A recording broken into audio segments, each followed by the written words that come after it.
G'day folks, welcome back. So it's been a while since I've done the last video, but the main reason behind doing this one is I've had a couple of students come in of late and they've been telling me about another new thing that's being introduced by certain safety officers. This one being that you can't join two shackles together. Now, it's all well and good for a site to have their own site safety rules, but at the end of the day, you need to understand the reasons why we do things sometimes.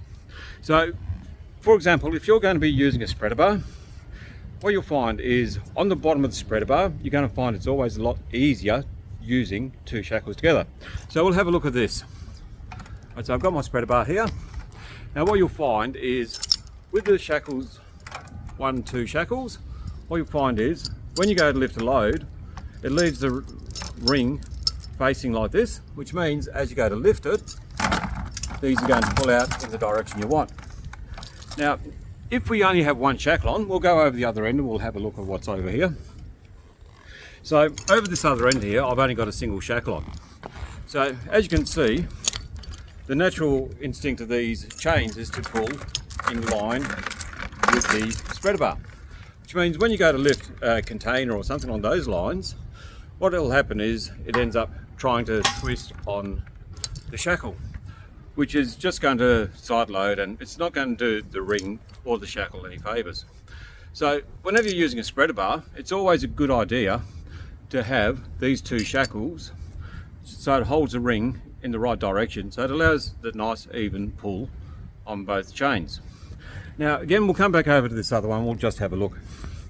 So what you've got to remember is if you've got the two shackles on like this, as long as you put the pin on the bow of the other shackle, so you wouldn't have it up the other way around, because then you'd end up with this ring sitting on the pin, which isn't normally a very good idea.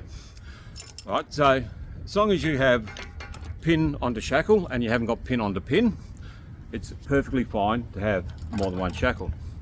Now, another advantage of using, say, more than one shackle joined together is if you're working with some big gear. And I'll use a prime example is we used to lift a lot of belt winders. Now the belt winders, from memory, we're using 26mm chains and you had to shorten up one side. Now rather than come up and down to try and get it level, we always found it a lot easier just to put an extra shackle on that belt winder. So just by having two shackles down the bottom, it saves you coming up and down trying to get it level. So you can just add another shackle in. Rather than shorten one side, you're essentially just lengthening the other side. Okay, so yes, it's perfectly fine to have two shackles joined together like that.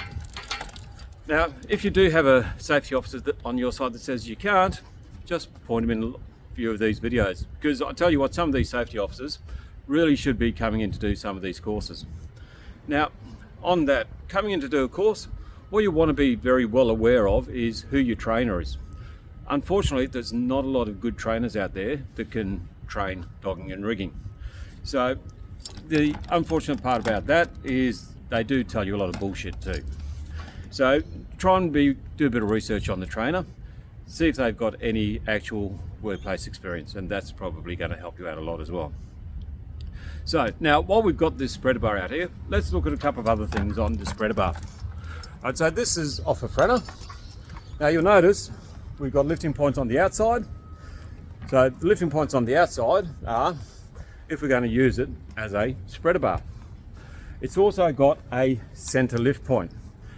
Now this center lift point is if you're going to use it as a lifting beam. So you'll typically use this if you don't have a lot of head height.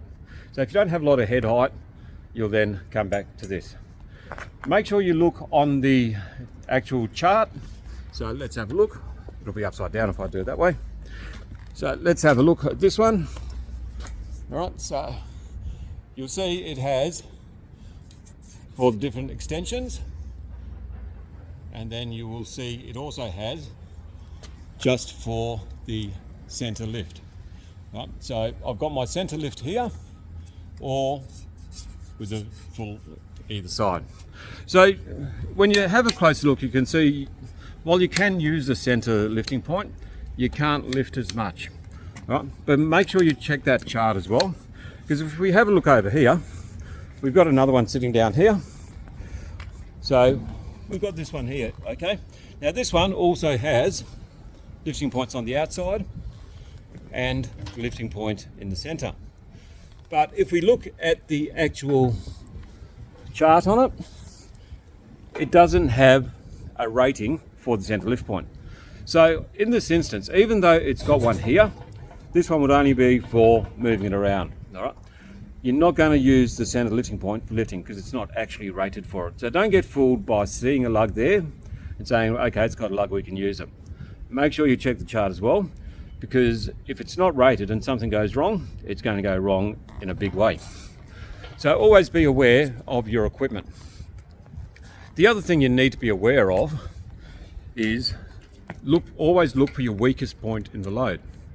So for example, this is a 20-ton printer, so it's going to have a 12-ton lifting, a 12-ton spreader beam.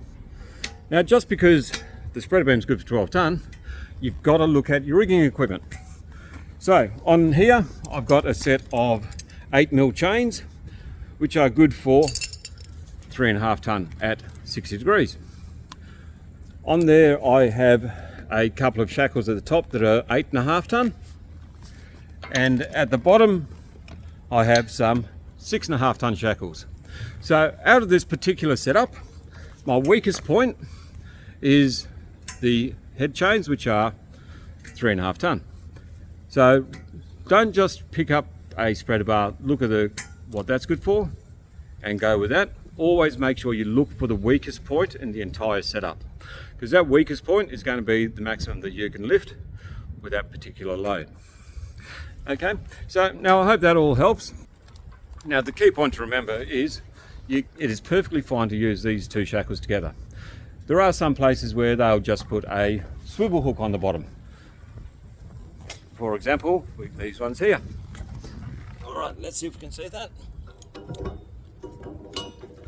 So if you've got a swivel hook, that'll do the same thing as having the two shackles.